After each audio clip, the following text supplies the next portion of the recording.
దినవృత్తాంతముల మొదటి గ్రంథము 5వ అధ్యాయము.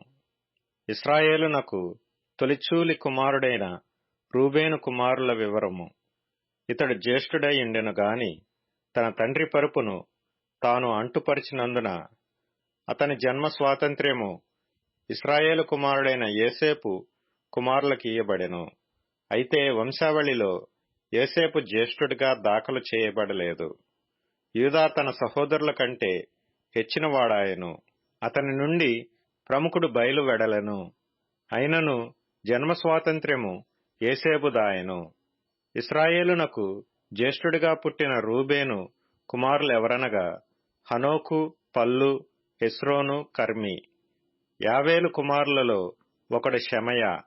షెమయాకు గోగు కుమారుడు, గోగునకు షిమీ కుమారుడు, షిమీకి మీకా కుమారుడు, మీకాకు రెవాయా కుమారుడు, రెవాయాకు బయలు కుమారుడు, బయలునకు బెయేరా కుమారుడు. ఇతడు రూబేనీయులకు పెద్ద. అషూరు రాజైన తిగ్లత్పిలేసెరు అతని చెర తీసుకొని పోయెను. వారి తరముల వంశావళి సరిచూడబడినప్పుడు వారి కుటుంబముల చొప్పున అతని సహోదరులలో ముఖ్యులుగా తేలిన వారు యెహీయేలును, జకర్యాయును, యావేలు కుమారుడైన షమకు పుట్టిన అజాజు కుమారుడైన బెలాయును. బెల వంశపు వారు అరోయేరునందును, నెబో వరకును, బయల్మెయోను వరకును కాపురముండిరి. వారి పశువులు గిలాదు దేశమందు అతి విస్తారముగా కాక తూర్పున యూఫ్రటీసు నది మొదలుకొని అరణ్యపు సరిహద్దు వరకును వారు కాపురముండిరి. సౌలు దినములలో వారు హగ్రీయులతో యుద్ధము జరిగించి వారిని హతము చేసి గిలాదు తూర్పు వైపు వరకు వారి గుడారములలో కాపురముండిరి. గాదు వంశస్థులు వారికెదురుగా బాషాను దేశమందు సల్కా వరకు కాపురముండిరి. వారిలో యోవేలు తెగవారు ముఖ్యులు. రెండవ తెగవారు షాపాము వారు. షాపాము వారును, యహనై వారును, షాపాతు వారును బాషానులో ఉండిరి. వారి పితరుల ఇంటివారైన వారి సహోదరులు 7.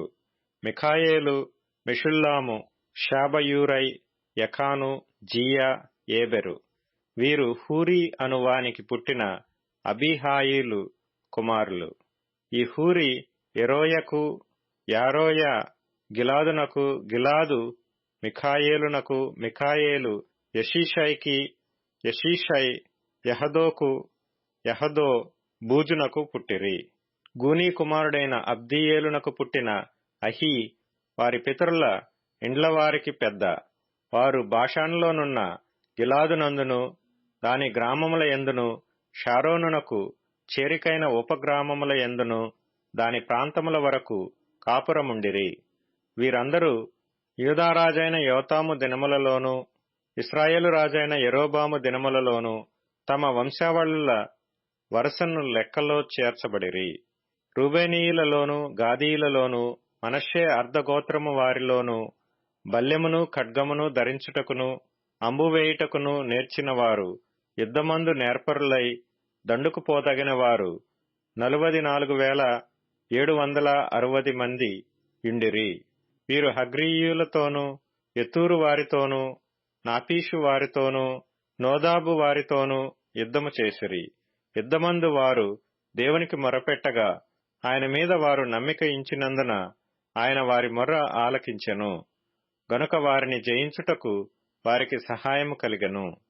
హగ్రీయులును వారితో ఉన్న వారందరూ వారి చేతికి అప్పగింపబడిరి.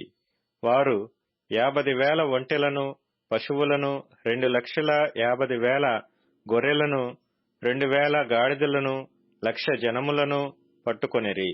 యుద్ధమందు దేవుని సహాయము వారికి కలుగుట చేత శత్రువులు అనేకులు పడిపోయిరి.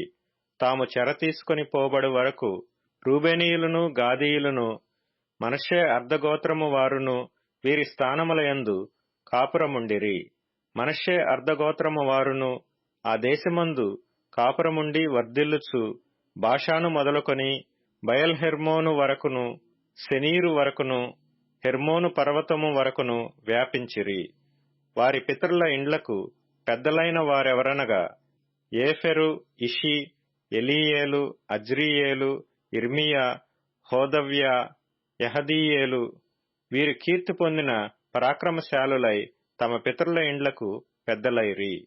అయితే వారు తమ పితరుల దేవుని మీద తిరుగుబాటు చేసి దేవుడు తమ ముందర నాశనము చేసిన జనసమూహముల దేవతలతో వ్యభిచరించిరి.